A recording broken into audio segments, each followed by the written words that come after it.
Good morning, Alex and friends. I'm Grace. Today is Friday, April 24th, 2026, and you're listening to Alex's News.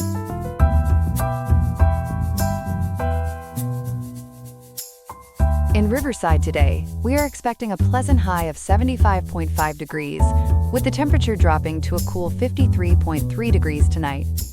It is a wonderful day to appreciate the environment and celebrate nature, because today, Friday, April 24th, 2026, is Arbor Day.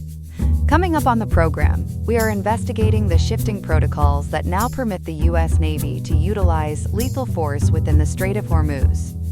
We are also going to break down the factors contributing to the most destructive wildfire season in Georgia history. Beyond these major reports, we have several other important stories to get to as we round out the week. All this and more coming up on Alex's News. Stay tuned.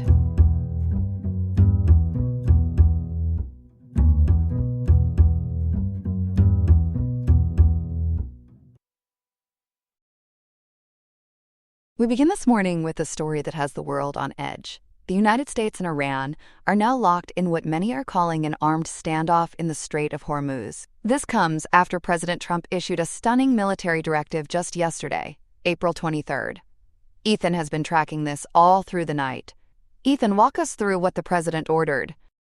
Grace, this is about as blunt a military command as you'll ever hear from a sitting president. According to PBS NewsHour, CBC News, and NBC 12, President Trump authorized the U.S. Navy to use lethal force against any Iranian small boats caught deploying naval mines or choking off the Strait of Hormuz. He announced it on social media first and then confirmed it to reporters. His exact words were, quote, "I have ordered the United States Navy to shoot and kill any boat, small boats though they may be, that is, putting mines in the waters of the Strait of Hormuz." End quote. Adding there should be, quote, "no hesitation," end quote. No hesitation, those are strong words. Has anything actually happened since that order went out? That's the key question everyone's watching right now. As of this morning, there have been no confirmed kinetic engagements or ship-to-ship firefights in the 24 hours since the order was issued. But the president also announced that U.S. mine-clearing operations have been tripled to keep the waterway open. Keep in mind, roughly 20% of the world's crude oil and natural gas passes through that strait. So American minesweepers are out there right now under heavy naval escort, working around the clock. So what actually triggered this escalation? It didn't come out of nowhere. It really didn't, and the timeline matters a lot here. On the night of April 22nd, just 2 days ago, U.S. forces seized a supertanker called the Majestic X in the Indian Ocean. That ship, formerly known as the Phoenix, was carrying approximately 2 million barrels of sanctioned Iranian crude. It was flying a Guyanese flag, but the government of Guyana confirmed to NBC 12 that the registration was fraudulent. That allowed the U.S. to designate the vessel as stateless and board it. But there's more to the backstory than just that tanker seizure, isn't there? There is, and this is where it gets complicated. Reuters and Al Jazeera have highlighted a deeper timeline that disputes the White House's framing of Iranian aggression as unprovoked. On April 19th, the U.S. Navy destroyer USS Spruance intercepted an Iranian-flagged container ship called the Tuska in the Gulf of Oman. When the ship reportedly ignored warnings, the Spruance fired on its engine room before U.S. Marines boarded. Tehran called that act armed piracy. So what we're really looking at is a tit-for-tat series of ship seizures that's been building all week. And Iran hit back after the Tuska was taken. What did that retaliation look like? It was swift and it was aggressive. On April 22nd, the Iranian Revolutionary Guard Corps, the IRGC, attacked 3 commercial cargo ships. They successfully captured 2 of them.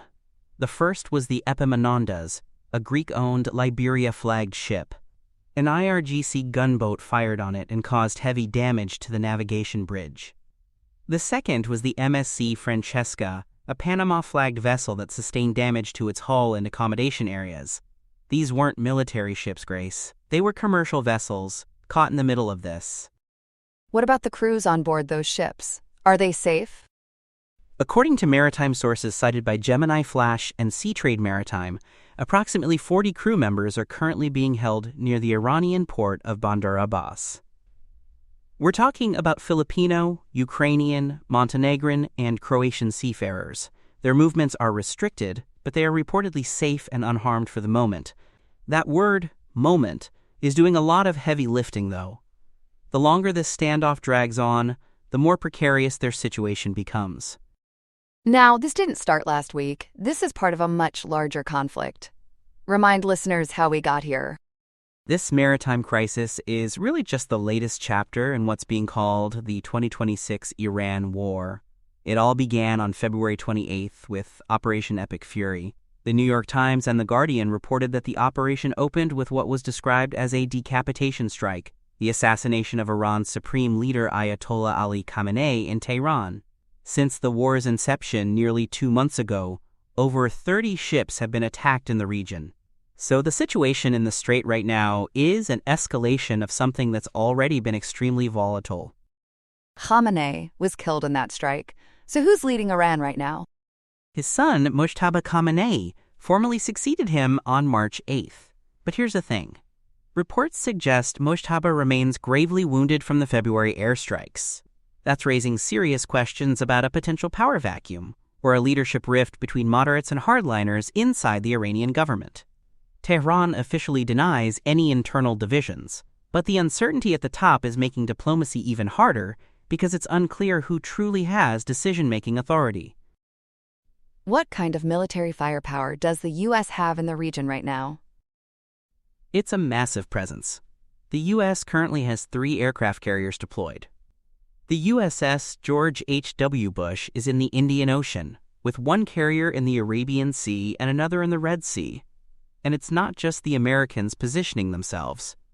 CBC News reports that Israeli Defense Minister Israel Katz has, quote, targets marked, end quote, and is ready to strike Iranian energy infrastructure as soon as Washington gives a green light. On the nuclear question, President Trump has explicitly ruled that out, calling the prospect, quote, not needed, end quote. With all this military buildup, is anyone still trying to talk? Barely. The shoot-and-kill order has effectively paralyzed the peace process. Pakistan had been hosting negotiations in Islamabad, led on the American side by Vice President J.D. Vance. But the Washington Post and AP report those talks are now in a state of indefinite suspension. It's a total deadlock. Iran refuses to attend until the naval blockade is lifted, and the U.S. refuses to lift the blockade until the strait is cleared of mines. Neither side is willing to move first, and there's no obvious mediator who can bridge that gap right now. Meanwhile, the rest of the world is feeling this in their wallets. How bad is the economic fallout? It's severe, and it's getting worse by the day. Global oil prices have surged past $100 per barrel, and gas prices are skyrocketing worldwide as a result. Shipping insurance premiums have hit historic highs, which is driving up the cost of food and consumer goods for everyday people far from the conflict zone. Even Pope Leo XIV, who's notably the first American-born pope, has publicly pleaded for an end to the hostilities, citing concerns over civilian casualties and the fragility of the entire region. So what's the next critical date everyone should be watching? This Sunday, April 26th, there's a fragile ceasefire that was originally brokered on April 8th and later extended by President Trump, and it expires that day. CBS News reports that the U.S. has privately informed Israel that this deadline may serve as the green light for resumed offensive operations if no diplomatic breakthrough is reached in Islamabad. So we're essentially looking at a 48-hour window. If those talks don't restart and if the ceasefire lapses, the military posture on both sides suggests things could escalate very quickly. 2 days. That is not a lot of time. And with those 40 crew members still detained near Bandar Abbas, the stakes go well beyond just oil prices.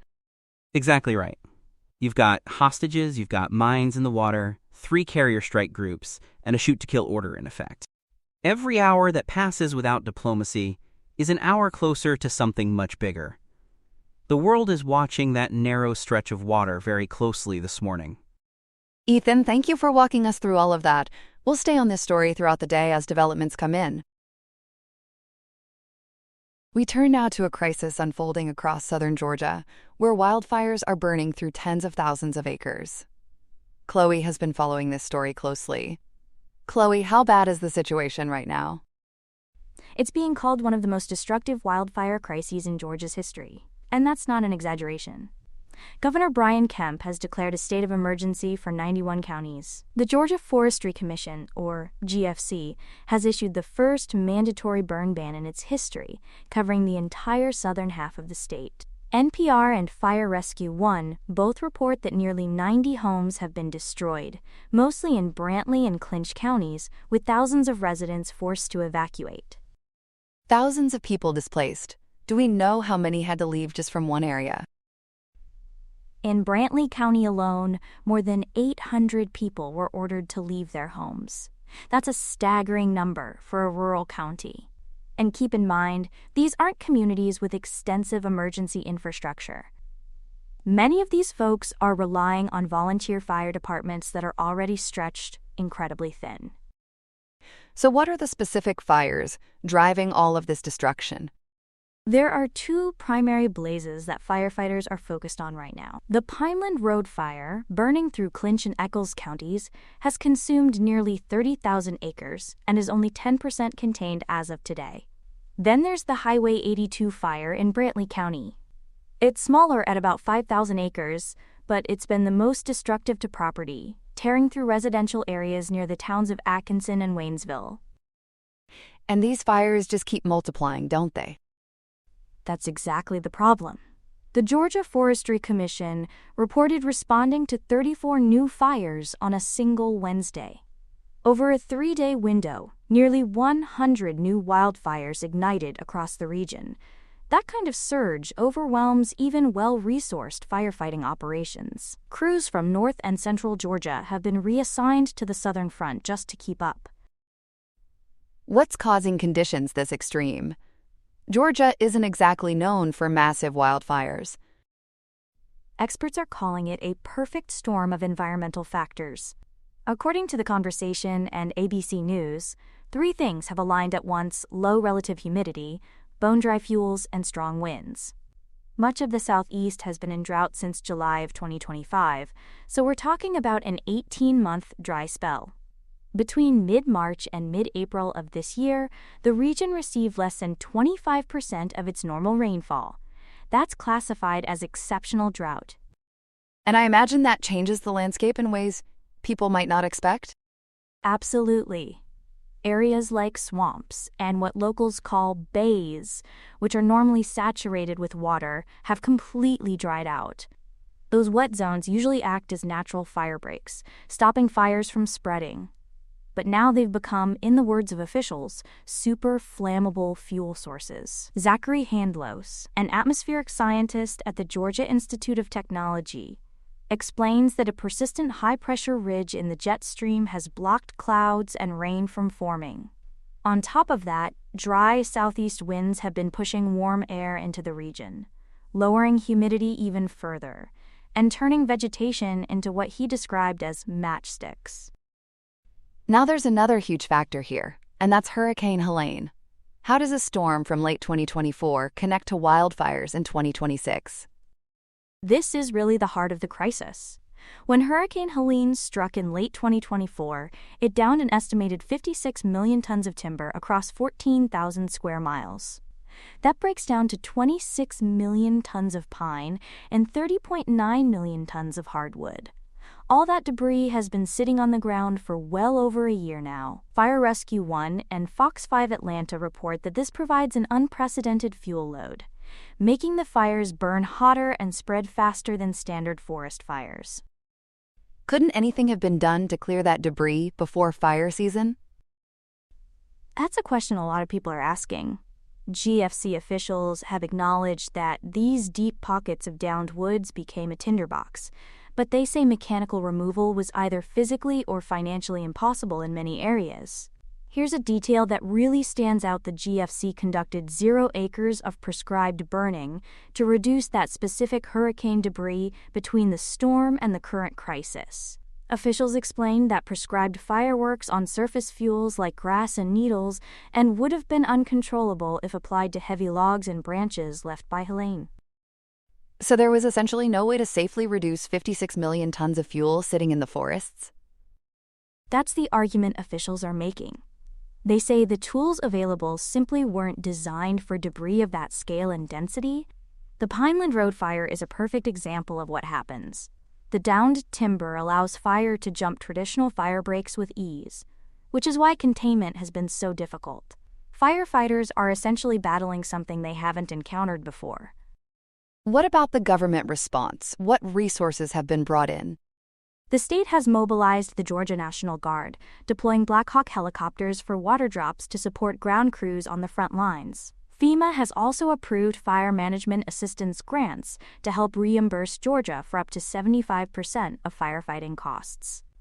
But even with all of that, resources are strained. The GFC has prohibited all outdoor burning statewide for the first time ever, including yard debris and agricultural fires, warning that even a single spark could trigger a catastrophe. Now there's a funding controversy brewing here too, isn't there? There really is, and it's a significant point of contention. There's $666 million in state and federal recovery funds that were earmarked for Hurricane Helene recovery. But residential homeowners in fire-ravaged counties like Brantley and Clinch are largely excluded from that money. The GFC's fuel mitigation program, known as FMIT, funds hazardous fuel reduction but requires a minimum practice size of 10 forested acres. That's called the 10-acre rule, and it effectively disqualifies small lot homeowners whose properties are too small to qualify as timberland. So the people who've lost their homes can't access the recovery money? That's the cruel irony.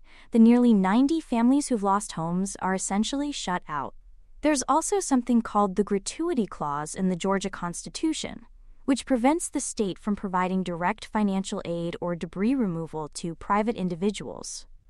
To work around it, funds get classified as business loss or production support for the agricultural and forestry sectors. So $531 million in federal block grants and $135 million in state aid are directed toward commercial timber recovery.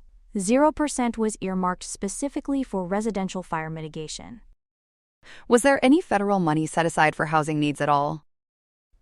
There was. $103 million was allocated through the Federal Community Development Block Grant Disaster Recovery Program, known as CDBG-Doctor, specifically for residential housing needs. But here's the staggering part.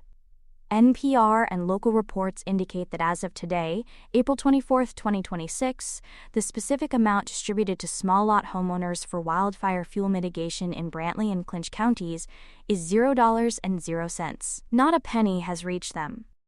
Beyond the fires themselves, what's the health impact across the region?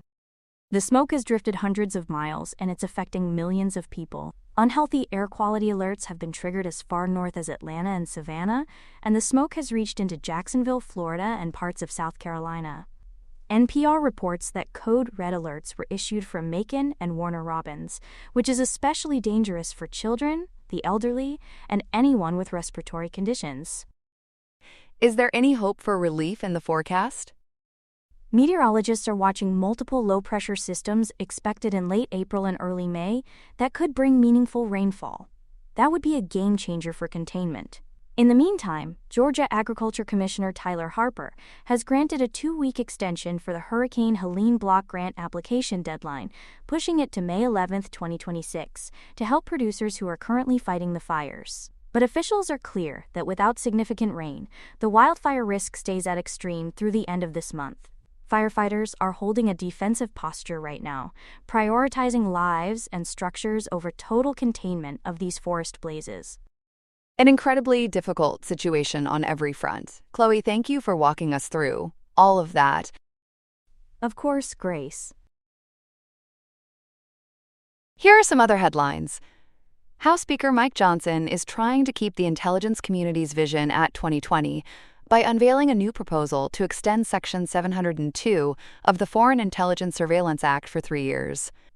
This intelligence play aims to keep our national security from going dark, though it seems some privacy hawks are still chirping, because the plan notably excludes a warrant requirement for searches of data belonging to American citizens. While the speaker is adding civil liberties guardrails and new penalties to ensure the Federal Bureau of Investigation does not overstep its bounds, he is walking a legislative tightrope to avoid a total lapse in authority when the current 10-day extension expires on April 30th. The House Rules Committee will take a look at this 3-year surveillance vista on April 27th, hoping to provide some clarity before the clock runs out on this high-stakes game of hide-and-seek. Moving to the digital frontier, the Trump administration is making sure China does not get a free bite out of American innovation. In a coordinated crackdown launched April 24th, officials are targeting Chinese entities accused of industrial-scale campaigns to distill proprietary capabilities from our most advanced artificial intelligence models. White House advisor Michael Kratzio says these firms are essentially trying to clone high-end performance on a budget. But lawmakers are looking to short-circuit that plan, with a legislative package including the Match Act and the AI Overwatch Act. While the Chinese Foreign Ministry says these claims are groundless smearing, the House Foreign Affairs Committee is moving full steam ahead to give the Commerce Department the power to sanction any actor caught in this model extraction web. This means labs like OpenAI and Anthropic will have a new compliance burden as they help identify proxy accounts and jailbreaking attempts. In the Sooner State, residents in Enid are picking up the pieces after a powerful tornado proved to be a real whirlwind of trouble on Thursday evening. The storm leveled homes in the Gray Ridge neighborhood and left at least 10 people injured as it tore through the city of 50,000, ripping roofs off buildings. The damage was so severe that Vance Air Force Base has been forced to stay grounded, closing until further notice, while crews work to restore power and water to its fences and equipment. Governor Kevin Stitt is urging everyone to remain weather aware as the National Weather Service works to give this devastating storm an official rating, while utility crews prioritize restoring life's basic currents to the southern districts. Federal immigration officials are also breaking the ice in California by opening the new Central Valley Annex in McFarland. This 700-bed detention facility is run by the for-profit GEO Group and occupies a former state prison that became available after state-level contracts ended. This brings the total number of active centers in the state to 8. Since April of last year, the average daily population of immigrant detainees in the Golden State has surged by 72%, proving that even when state laws try to bar the door to private prisons, federal authorities find a way to stay in the housing business. Finally, a tragic scene unfolded at the Mall of Louisiana, where a verbal argument turned into a deadly food court face-off around 1:30 in the afternoon. One 17-year-old high school senior was killed, and 5 others were wounded when they were caught in a crossfire between 2 groups. 3 of the injured victims were students at Ascension Episcopal School in Lafayette. 5 suspects are currently in custody, but the community is left reeling after the second instance of mass gun violence in a single week, following a Sunday rampage in Shreveport that left 8 children dead. The mall remains closed as investigators try to piece together why a verbal spat had to end in such a permanent manner. That's all we have for now. Today's episode was made by Alexander King with Claude Opus 4.6, Gemini Pro 3.1, Gemini Flash 3, and Google Cloud Text-to-Speech. I hope you have a great day. I'll see you tomorrow, Alex.